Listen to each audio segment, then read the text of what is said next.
Mula sa bulwagang pambalita, himpilan at sandigan ng bayan, ito ang TZRM, DDDZ Radyo ng Masa. Kami ang inyong kabalitaan.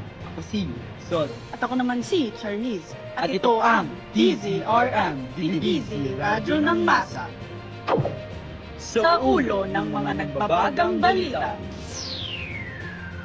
University of St. LaSalle Bacolod at St. Scholastica Bacolod nagtipon sa USLS Coliseum para sa CBSP Field Screening.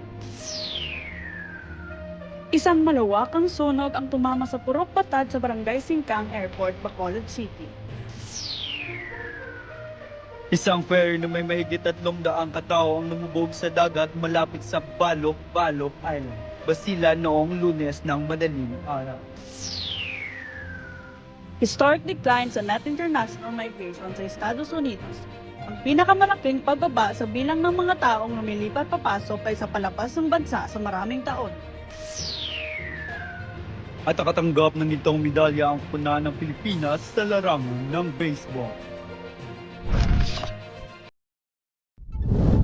Para sa unang balita, University of St. LaSalle at St. Scholastica Bacolod nagtipon sa USLS Coliseum para sa CBSP Film Screening.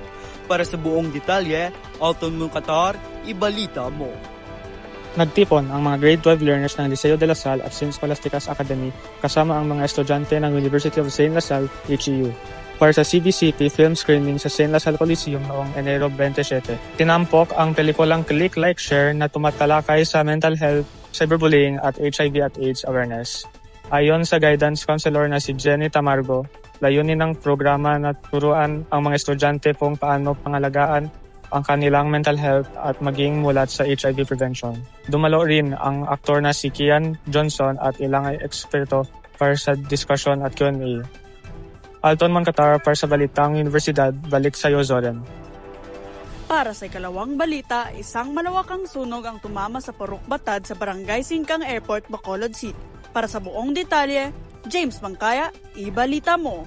Noong 25 ng Enero 2025, isang malawakang sunog ang tumama sa Purok Batad sa Barangay Singkang Airport, Bacolod City, na nagdulot ng malaking pinsala at pagkawala ng tirahan ng mga residente. Kabilang sa sunod-sunod na sunog na umapekto rin sa iba't ibang barangay ng Luzon mga nagdaang araw. Dahil dito, tinatayang 12 pamilya ang nawalan ng tahanan at agad nang nagbigay ang lokal na pamahalaan ng relief goods tulad ng food packs, sleeping kits, hygiene items at pinansyal na tulong habang inaayos ang mga claim para sa dagdag na suporta. Kasabay ng koordinasyon sa iba't ibang ahensya upang matulungan ang mga pamilyang naapektuhan na nakabangon at magkaroon ng maayos na pamansalang tirahan habang sila ay nagre-recover mula sa trahedya. James Bangkaya, para sa Balitang Lokal, balik sa iyo, Charlize. Salamat, James. Susunod na balita. Sa pagbabalik ng DZRM, DDDZ Radyo ng Masa. Ganito ka ba tuwing umaga? Introducing Anti-Tamad Alarm Clock. Hoy, bangon na, hindi ka mayaman.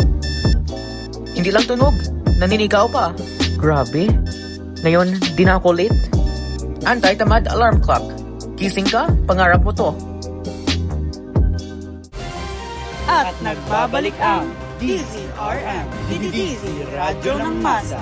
Isang ferry na may mahigit 300 katao sakay ang lumubog sa dagat malapit sa Balok Island, Basila noong Lunes ng madaling araw. Para sa buong detalye, Emadador, ibalita mo. Isang ferry na may mahigit 300 tao sakay ang lumubog sa dagat malapit sa Balok Island, Basila noong Lunes ng madaling araw. Ang MV3 Shockers Team, 3 patungong Hulo mula sa Zamboanga City ay biglang lumubog at nagresulta sa kumpirmadong 18 na namatay habang maraming iba pa ang patuloy na hinahanap ng mga otoridad. Agad na nasagawa ng search and rescue operations ang Philippine Coast Guard, Navy, Air Force at lokal na komunidad at nakaligtas ang higit 300 na pasahero at crew.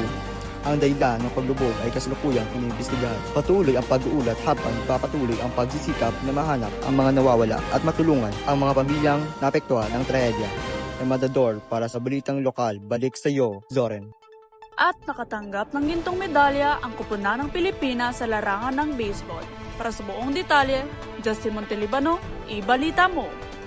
Magandang balita para sa Team Philippines. Ang Philippine Men's Baseball Team ay muling nagwagi ng gintong medalya sa 33rd Southeast Asian Games matapos talunin ng host team na Thailand 5-3 sa final ng Men's Baseball Tournament sa Quincy Ricketts Stadium ng Thailand. Pinanatili ng mga Filipino ang kanilang perfect run sa laro, nagpakitang gilas sa buong paligsahan at kinoronohan ang kanilang ikatlong sunod na SEA Games Baseball Gold. Isa ang patunay ng sipag at husay ng pabansang kapunan sa larangan ng baseball. Para sa Balitang Sports, Justin Montelibano. Historic decline sa net international migration sa Estados Unidos. Ang pinakamalaking pagbaba sa bilang ng mga taong lumilipat papasok kaysa palabas ng bansa sa maraming taon.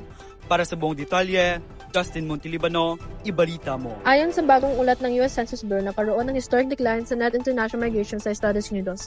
Ang pinakamalaking pagbaba sa bilang ng mga taong lumilipat, papasok kaya sa palabas ng bansa sa maraming taon. Noong 2024, umabot ang net international migration sa 2.7 milyon, pero noong 2025 ay bumaba ito sa 1.3 milyon lamang.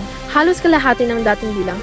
Kung magpapatuloy ang trend na ito, tinatayang bababa pa ito sa humigit kumulang 321,000 taong darating sa 2026. Dahil sa pagbagsak ng migrasyon, bumagal ang paglago ng populasyon ng US. Ito ang pinakabaga na pagtaas ng populasyon mula pa noong panahon ng COVID-19. Ang datos na ito ay mahalaga sa pag-unawa kung paano nagbabago ang mga pagdidigang pattern ng paggalaw ng mga tao at ang potensya ng apekto nito sa ekonomiya at trabaho sa hinaharap. Justin Montelibano para sa Balitang International. Ako si Charlize Joy Ako po si Zoren Celis at yan ang mga balitang nakalap namin sa pinalakas, pinakainit at pinakabagong balita. Muli, ito ang DZRM, DDDZ Radyo ng Masa.